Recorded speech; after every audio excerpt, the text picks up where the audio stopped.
So this is chapter 7 in John. At this point I've looked at chapters 1 to 6. I've tried to touch on how the notion of the Logos that John is using is not just about a rational principle. Logoi can also mean sermon. Erasmus, for example, translated in Latin, in the beginning was sermon. And so it's sort of a rational, cognitive reality, whereas Logos is a much more dynamic presencing of that which is. And of course, in the book of John thus far, you constantly get Jesus, who is the incarnate Logos. He's always engaging, encountering, rethinking, reinterpreting. This is not just some academic lecture. He confronts people. He calls forth what they're meant to be. He challenges problematic interpretations. It's a presence he is active. And so people are confused by him. They misinterpret him. They're drawn, but they're not quite sure what they're drawn to. And that's the nature of the Logos as it takes on in Jesus Christ human form.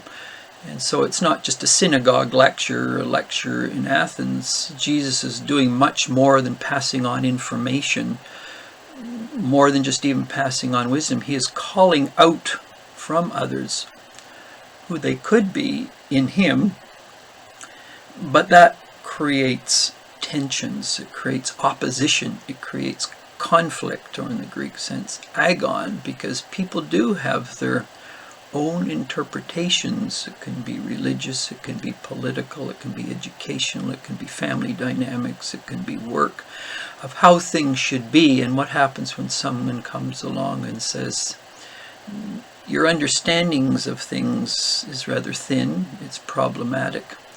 Now, in the book of John, as in the synoptics, Matthew, Mark, and Luke, one group that's often given a hard read as the opponents of Jesus is the Sanhedrin and the Pharisees, less so the Sadducees, the scribes. They're constantly confronting him, and so you get this dynamic set up between Jesus, disciples, followers, then the leaders from Jerusalem. And the Pharisees then are often seen as almost uncritical opponents of Jesus, and so they're perhaps misread. For what the Pharisees were, the Sanhedrin itself in Jerusalem, the power center, were attempting to define and protect the Jewish identity in a culture that was being colonized by Rome. And when a person belongs to a community of any type, it can be religious, it can be political, it can be educational, there is always the Sanhedrin who sees their understanding of reality as the truest, the best, the most progressive.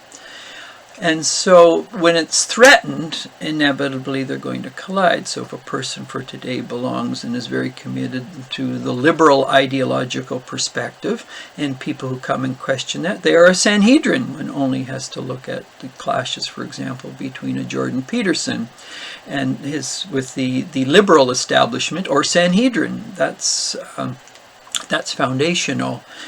Within political groups, if one is on the left, then someone's on the right is something that is seen as problematic. If you're on the right, you have your own Sanhedrin who defend that ideological framework.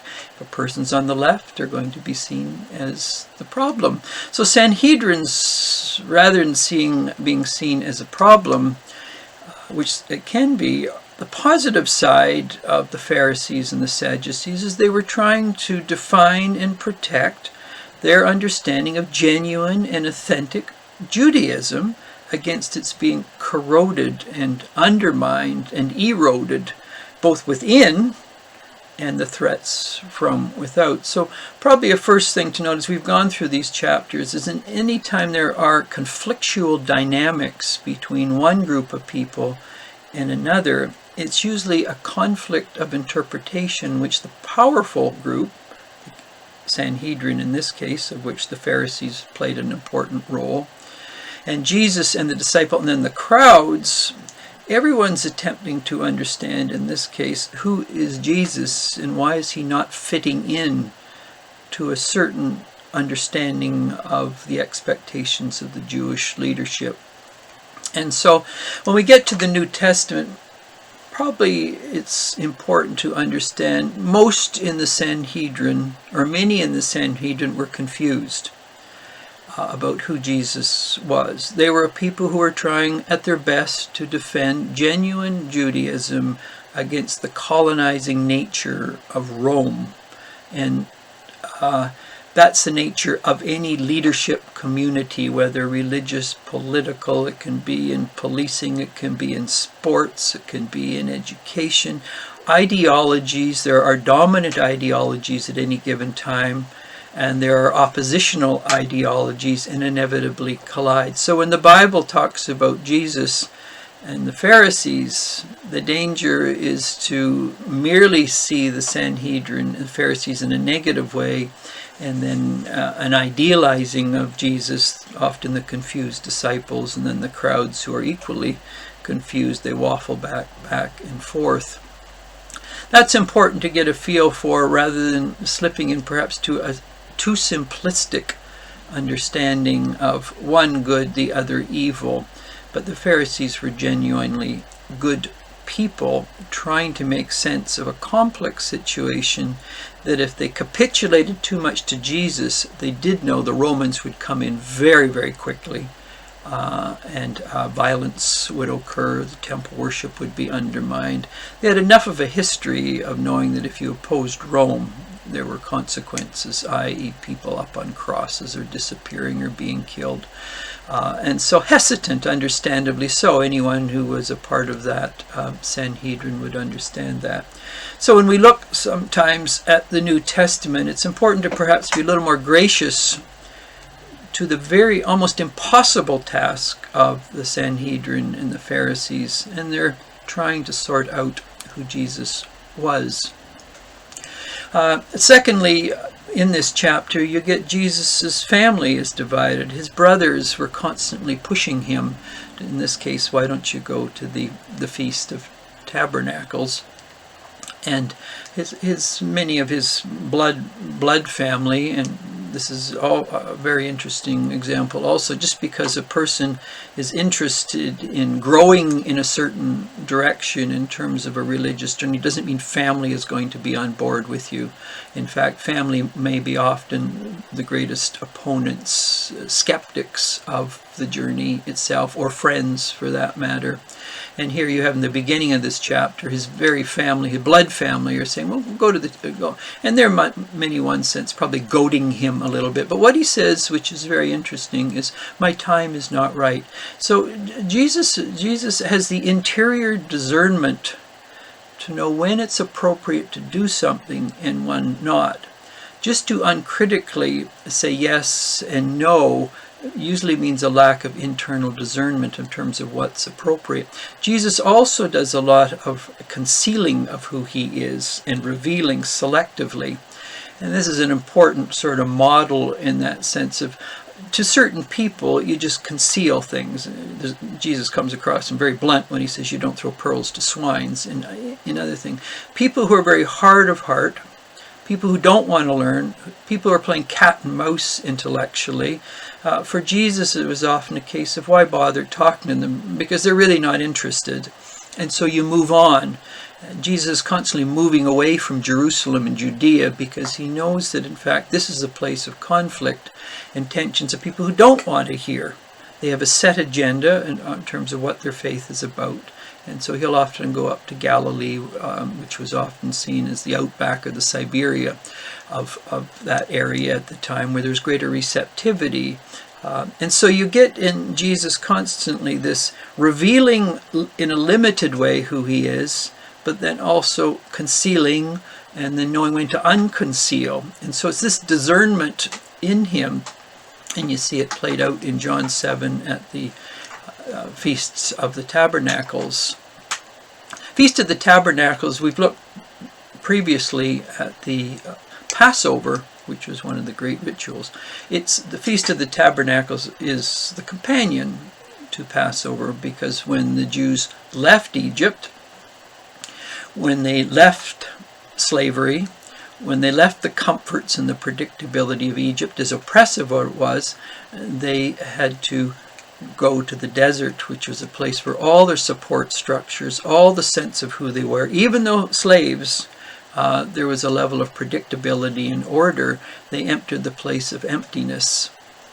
And so what they have as they're crossing is these tentative shelters in the desert that protect them from the cold nights of the desert and guide them on their way. So the Feast of Tabernacles, in that sense, at a literal level, and I've looked at a lot of this literal, typological, tropological, anagogical tradition, at a literal level it was the Jewish experience of leaving behind, at a political level, slavery, oppression.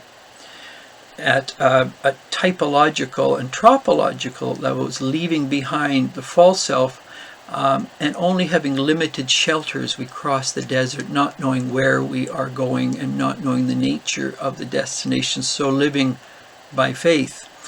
And so the Passover and Tabernacles is really a study when a person leaves a certain level, even though it's oppressive, of affluence, predictability, and order, and you enter into a world in which that is left behind. What support structures do you have? They're tentative, they're flimsy, they're not predictable. And so how does one continue? The natural tendency is to retreat back to what is known, to sacrifice one's freedom for order, because the price of freedom is often unpredictability, insecurity, and weather conditions are not, both literally and metaphorically, for the soul. The shelters often are only fragile, they're not stable shelters. So in the desert of the human journey, so Jesus consciously comes to this festival of Tabernacles, which is the companion one to Passover, and he is the tent. He is the one that shelters people in the heat of the desert of their human journey. And it's, of course, when he goes into the temple, he hesitates because he knows he's being watched. He knows he's being hunted. He is the prey. He is being watched very closely. So again, he has to discerningly know when to go into this festival at the appropriate time. And so you have this confusion about interpreting him. Now, it's interesting, at the end of this chapter, the person who we met earlier in John 3, Nicodemus comes from, well, Nico comes from Nakao, from which the Nike shoes come from. It's a Greek word, is the one who is victorious, the one who overcomes, the one who's willing to risk, the one who goes into the desert, the one who leaves all the support structures of the powerful. He's a member of the Sanhedrin. He's a member of those who sees himself as protecting, but he also understands, as in John 3, he goes at night. There's a darkness in the Sanhedrin as well that prevents people from seeing the light. And so even though there's order in the darkness, it's an order without light in a substantive sense, of which Jesus is bringing. So Nicodemus is the one in John 7 who we've mentioned, where Jesus says you have to be born from above, who's willing to, and there were others in the Sanhedrin, it says for fear of the leadership, many were silent. And this often happens in life too.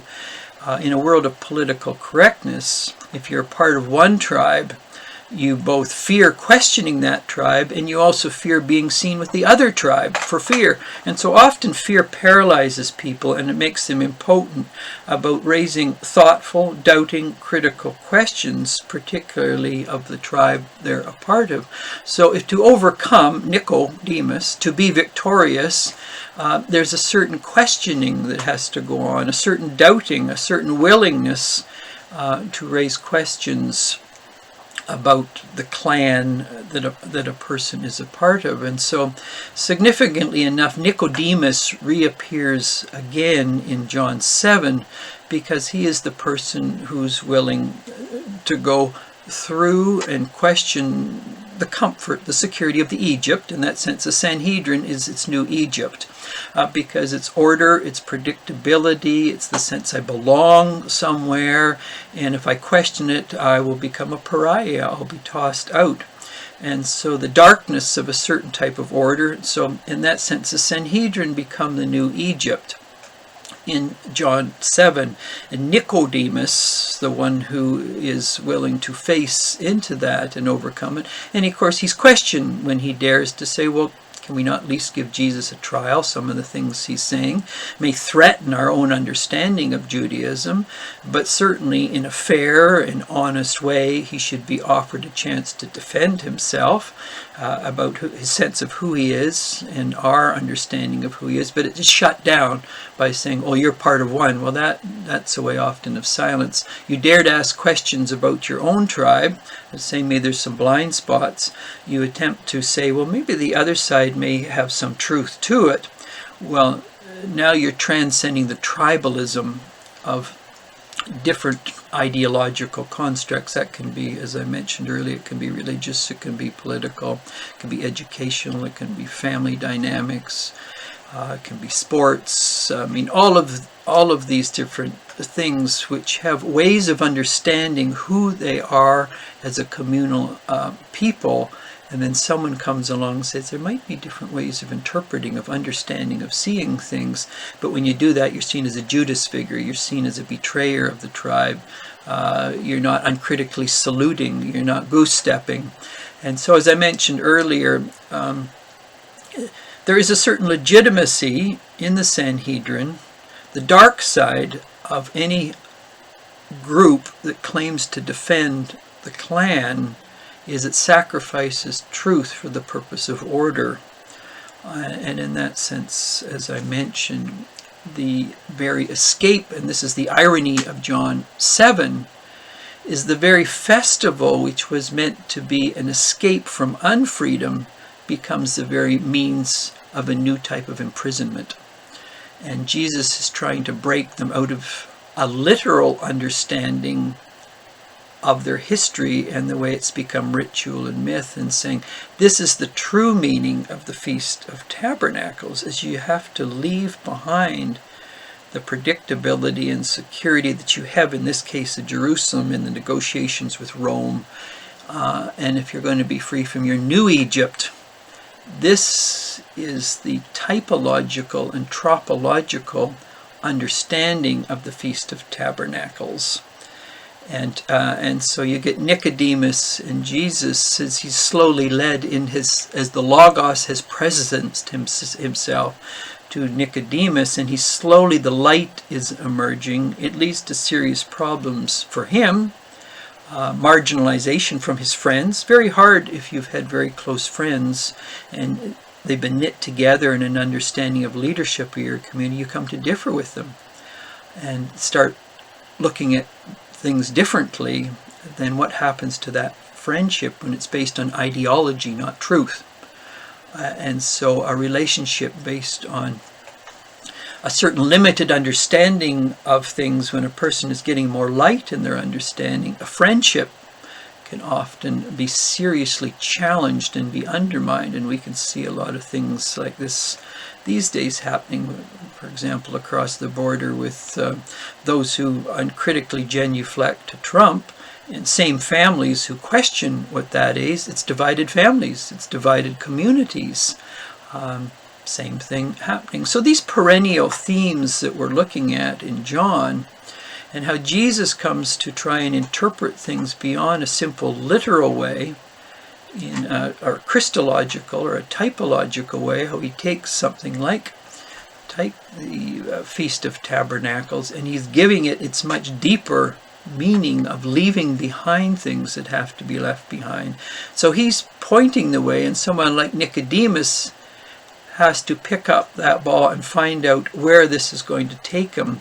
And then in the process, he's grappling with opposition from his nearest and dearest friends. So just as Jesus had to deal with opposition from the family, manipulating him to turn up at the temple in their time and appear to appear in a certain way at the temple at a certain time. His argument is no, I have to know the timing for things.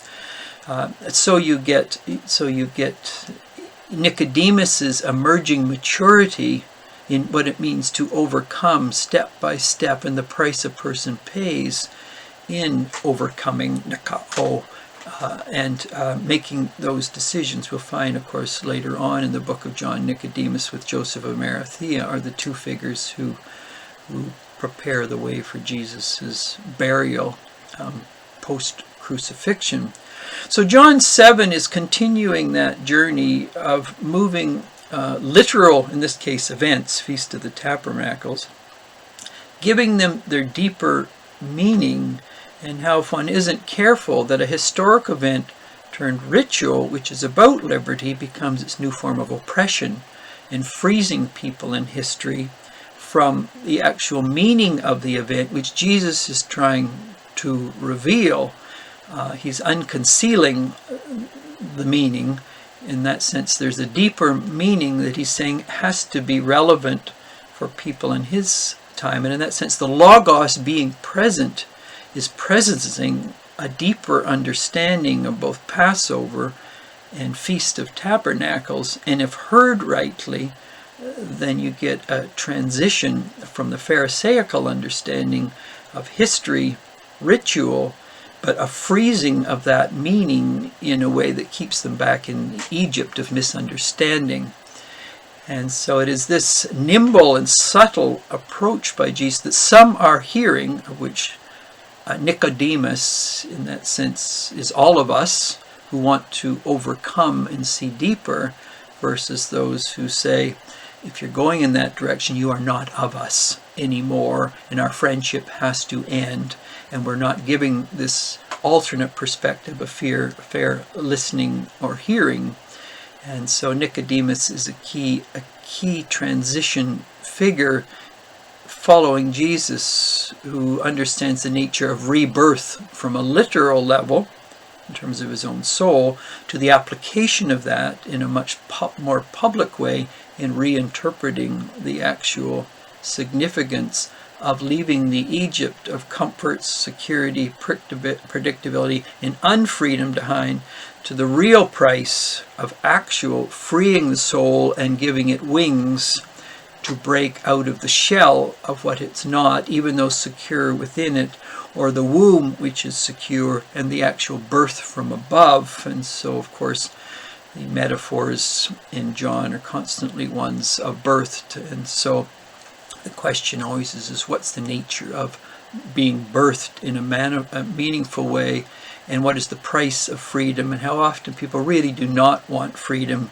even though our language today in a liberal tradition is very much about freedom, but the conditions of real freedom are very, very different than our rather thin and trivial understanding of liberty and freedom today, which ignores the conditions of freedom that Jesus is talking about, and real rebirth versus ideological understanding of freedom. So John 7 ends with Nicodemus making a difficult personal decision which alienates him from his historic friendships, and his sense that he is defending a tradition that has to be defended against its marginalization, its domestication, its sanitization by his peers, but opening him up to a much more subtle understanding of what the actual festival of Tabernacles means, about going in faith in a direction in which there is insecurity, there is uncertainty, there is the burning sun, there is the hot sand. It's not all comfort, it's not all security, it's not all predictability. It's going to places in which are often places of a lack of comfort, but it's often the very pilgrimage and journey of meaningful freedom, recognizing that freedom, from a Greek word aletheia, 3 words are linked into that. Lithos, stone or rock. Alpha means letting go of that rock within that prevents a person from moving more nimbly. So the rock of the ego, which has to be broken, left behind. And then theia is the Greek word for goddess versus theos, which is the male term. So it's how the divine grace assists us in breaking the rock of the ego, so we are now free to be who we are meant to be, but there's a price to be paid for that particular journey, of which Nicodemus is but at the beginning.